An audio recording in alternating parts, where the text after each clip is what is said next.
All criticism is bad.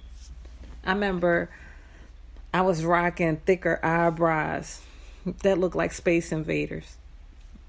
People said it behind my back. Two women confronted me online in front of my face, and because it was in front of everybody else online, I kind of pushed it away. But the reality was, I, I could have chiseled the eyebrows to the point that it accent my face. So now I grew into having eyebrows that accent my face and not just drawing something so eloquently that it just looks like a circus. No other way to put it. But I had to grow into that. You shouldn't walk around caring too much about people say. You have to be in the skin. What do you say about you? Listen to the thoughts that you affirm to you. And then assess if you really love yourself. And if you don't, come to a place where you do.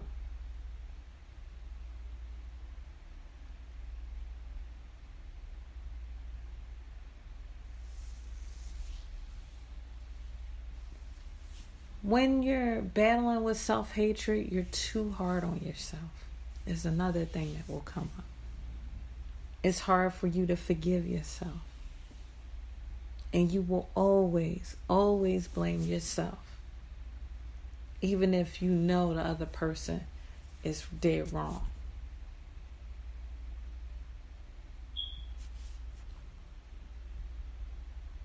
You never appreciate your hard work. And you always feel that your efforts will never be enough. Now, it's a difference. It's a difference between aspiring to be better and you get a hunger to do more so you could be better in life than looking at yourself and ripping yourself to pieces emotionally and mentally. You so hard on yourself, it's almost like you ripping your skin off each day. And what man walks around with their skin off? You are your own protector. Self-preservation should be one of the number one things in your life. You shouldn't be that hard on yourself.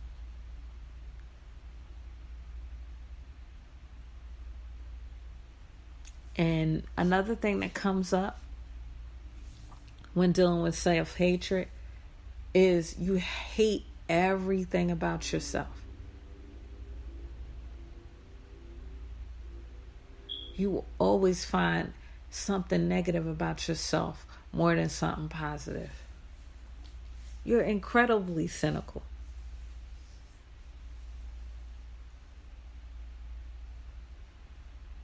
You rip you to pieces. What man stands in their own skin and seeks to rip it to pieces? If you saw somebody spending thousands of dollars on clothes and then coming out the store and just ripping it to pieces, you would say that's crazy. How much crazy is it to see you walking in your skin every day and just ripping yourself to pieces? That's crazy. We all have flaws. We all falter and fail. We all make mistakes. Do you stay there? No. We all have different experiences that experienced us in the past. Does that mean that predicts our future and that we deserve a cruel present? No. Walk out of that. Walk out of that. Self-hatred is so poisonous that I can't stress it enough. To get help or pull on somebody, to vocalize it. I'm going through this. I'm going through this.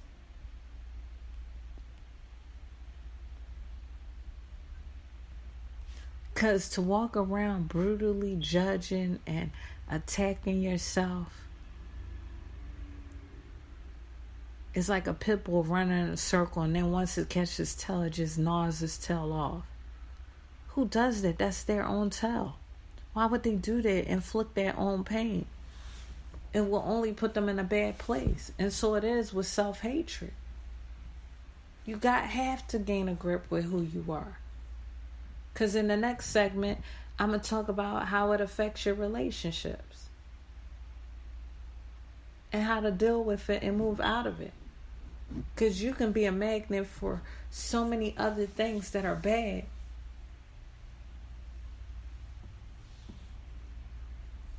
That it becomes toxic to be you. Things that you can do to counteract this. I have to end with this. Mainly because with every dark night, there's a brighter day. With every dark moment in our life, there's a brighter moment to come. You can't get stuck at the things that you don't like about yourself. You can't walk around not finding one thing that you enjoy about your attributes. This is the only skin you have. Why not be comfortable in it? I stress that over and over and over again because if you got it, it would affect your conduct. It would affect the way your posture is in life. The way you dress things and handle things. Self-love attracts others to love you. If you're walking around with self-hatred, it's chances that you'll meet people that will help you hate you. Your frequency is off. As much as you want love, you will not be able to house love because you can't even love yourself. That's heavy. That's a heavy weight.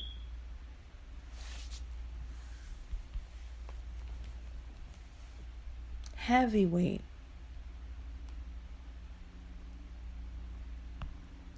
Some things you can do to counteract self-hatred. And I do want to close with this. You want to talk to yourself the way you talk to someone you care about, with compassion and love.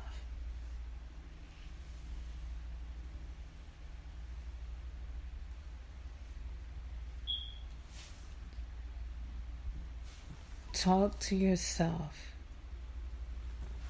like you appreciate your existence. Like you're a king or queen on the throne.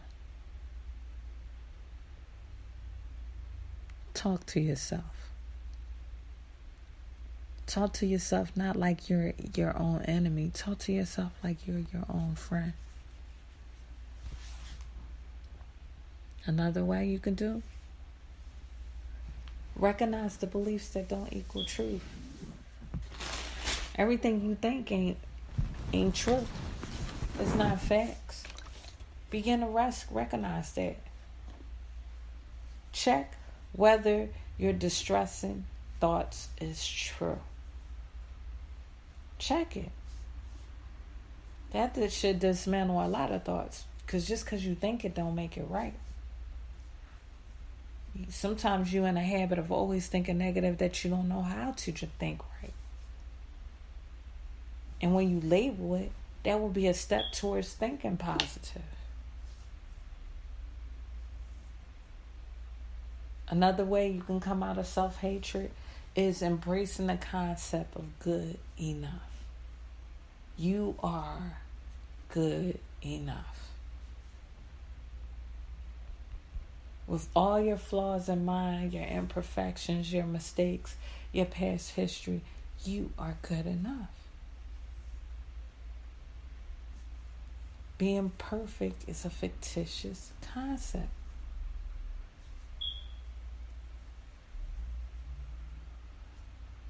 Stop having high expectations of yourself. Be comfortable with who you are. Another way to tackle self-hatred is consider turning to spirituality or religion. Me, from a Christian perspective, I started reading scripture that affirms who I am and my existence.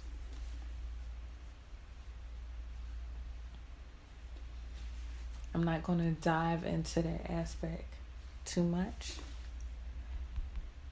because, again, my channel is on emotional wellness. And however that concludes for you, let it conclude.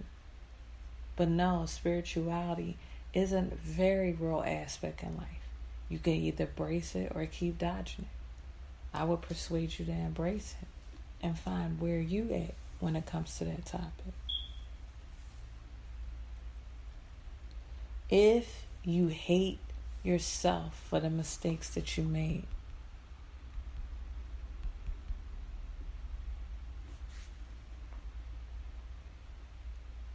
make amends. Forgive yourself. You dropped the ball. You messed up. Okay, where do we go from here?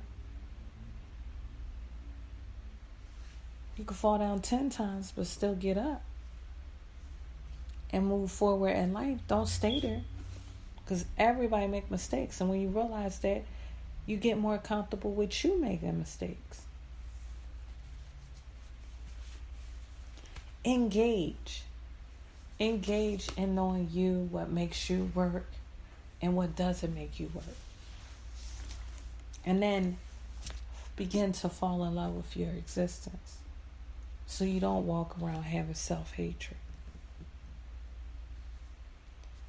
So you don't walk around in total dislike of who you are and why you think the way you think. You are uniquely made. Be confident in it. Don't let self-hatred take over you, because it's so poisonous, and your heart is so fragile, your mind is so fragile, that you can ripple into so many other things that are dangerous for your body and the people around you.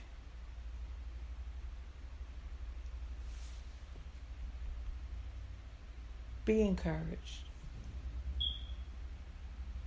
We are on the brink of this weekend. Take time, do a walk in the park, sit on the porch, sit in your room, have some quiet time, and affirm who you are. Regardless what you went through. And again, I'm going to talk about relationships.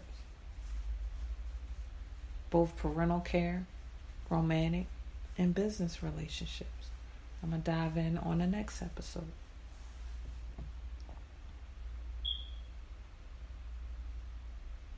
I'm glad we're growing together.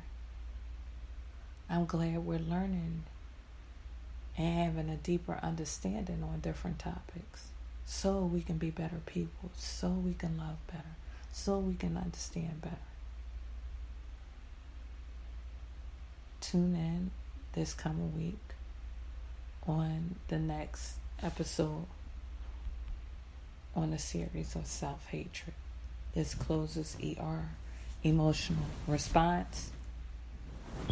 Go on applepodcast.com, rate me, tell me your thoughts. I would love to see it. Everybody needs encouragement. I like to see things like that. Inbox me, call me, and continue to text me. I am here for you.